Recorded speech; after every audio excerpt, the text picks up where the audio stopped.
After taking to punditry on Monday Night Football as naturally as he did the turf of Goodison Park as a barrel-chested 16-year-old, Wayne Rooney provided an intriguing insight into the crux of the problems Paul Pogba is experiencing at Old Trafford.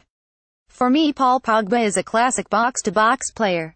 He can do a bit of everything really well. If he has that freedom where he doesn't have to think too much about his defensive role, he can cause mayhem.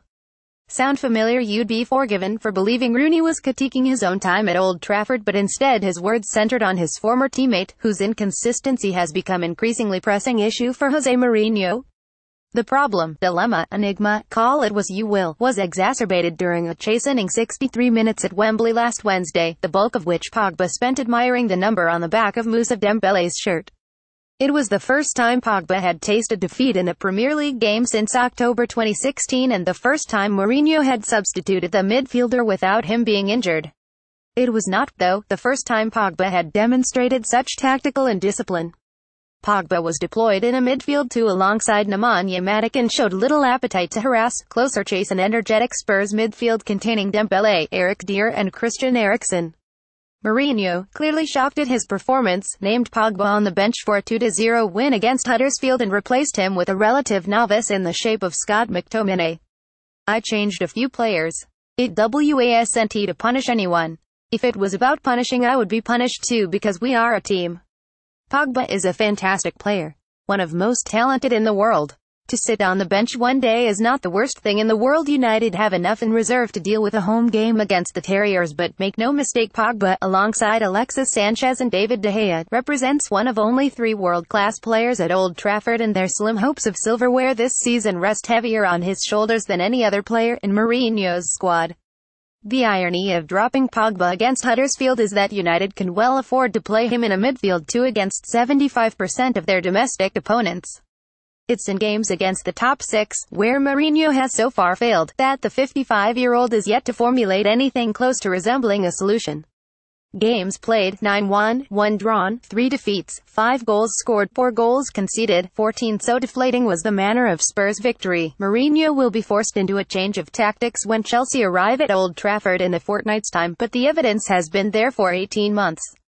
Mourinho should have sensed just 3 games into Pogba's second stint at the club that the midfielder was too attack-minded, too loose and too undisciplined to be tasked with sitting in a big game. On that day against Manchester City, Pep Guardiola's men served up 45 minutes of the finest football seen at Old Trafford in recent memory. Kevin De Bruyne, Fernandinho and David Silva ran circles, or indeed triangles, around the helpless pairing of Pogba and Marouane Fellaini. City had a 2-0 lead by the 36th minute, and it was only halved thanks to an act of mastery from Zlatan Ibrahimovic shortly before halftime. At the break, Mourinho introduced Ander Herrera into the midfield, removed Henrikh Mkhitaryan and stuck Wayne Rooney onto the wing. By removing the 4-2-3-1 of the first half and having an extra body in midfield, United were transformed and stemmed the flow of City's attacking play. Mourinho's men couldn't find an equalizer, but they looked decisively more solid and created a better base for their attacking players to thrive on. Pogba, fresh from becoming the most expensive player of all time, had spent much of the first half trying to make decisive plays from inappropriate areas of the pitch. His tendency for Hollywood is incompatible with Mourinho's inherent belief that the team that makes the fewest mistakes in matches is more likely to win. It's in these crucial matches that the inherent contradiction of Mourinho's deployment and fondness of Pogba plays out. The Frenchman makes United tick, that much was clear during his 3-month absence earlier this season, but the liberties he's afforded are at odds with the qualities that have made Mourinho the manager he is. A ruthless tactician that wouldn't allow one player to undermine the greater potential of the collective. Perhaps it speaks volumes as to Mourinho's inner feelings about his squad. That what he's inherited and so far assembled in 18 months is not yet ready to combat running without a player of Pogba's ilk. But sympathy can only stretch so far when you've spent £89 million on one player. United take on Chelsea, Sevilla and Liverpool in the space of a month. In order to win those games, United need Pogba, but can Mourinho work a solution? Fellaini provided a viable option to play in between Matic and Pogba in a 3, but the Belgian is set to miss the next 2 months with a knee injury, so it could be that Herrera is introduced in the bigger games. The Spaniard put in the performance of his United career when he man-marked Eden Hazard out of a 2-0 win against Chelsea last April.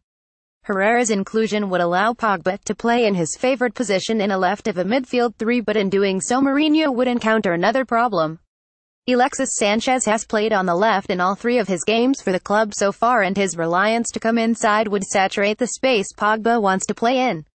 Nevertheless, it's Pogba that holds the key to United's future, and he too must shoulder some of the blame for not carrying this United side as consistently as he should. Not since Paul Scholes have United had such a dynamic midfielder, and better yet, he's far from the finished product, but consistency is lacking. The 24-year-old had his choice of clubs around the world when he opted to leave Juventus, but he bought into the project sold to him by Mourinho and United. Frank Lampard served as an example of what he can do with a raw, talented midfielder. It's about time the special one came through with his promises and got a tune out of his best player. More, Pierre-Emerick Aubameyang boasts better record against Tottenham than Arsenal legends.